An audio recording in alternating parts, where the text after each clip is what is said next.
ఈ రోజున మీకు ఒక చిన్న ప్రశ్న వేయాలని ఆశపడుతూ ఉన్నాను. ఇంతకీ ఏమిటి ఆ ప్రశ్న అంటే, దేవుణ్ణి వెతుకుతున్నారా? ఏంటిది?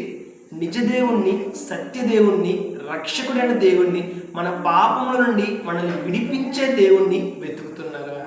ఎందుకంటే చాలామంది వ్యక్తులు ఉద్యోగాల కోసం వెతుకుతారు, చదువుల కోసం వెతుకుతారు, రకరకాల అవసరాల కోసం వెతుకుతూ ఉంటున్నారు. కానీ దైవాన్వేషణ ఎవరు చేయటం లేదండి. దేవుడు ఎవరు? నిజ దేవుడు ఎవరు? సత్య దేవుడు ఎవరు? నన్ను నా పాపము నుండి విడిపించగల దేవుడు ఎవరు? ఈ విషయాల గురించి ఎవ్వరు ఆసక్తి చూపించటం లేదు, వెతకటం లేదు, దైవాన్వేషణ చేయటం లేదు. మరి మన జీవితం ఎలా ఉన్నది? దైవాన్వేషణ చేస్తున్నామా? మనం మరణించే లోపు దేవుని గురించి వెతుకుతున్నామా? దేవుని కనుక్కుంటున్నామా? ఆ దేవుని పూజిస్తున్నామా? ఒకసారి ఆలోచన చేద్దాం, మన జీవితాన్ని మార్చుకుందాం, ప్రశ్నించుకుందాం, పరిశీలన చేసుకుందాం, మార్చుకుందాం, దేవుని కనుగొందాం, పాప క్షమాపణ పొందుకుందాం. రేపటి శ్రేష్ఠమైన పరలోక రాజ్యం. May God bless you.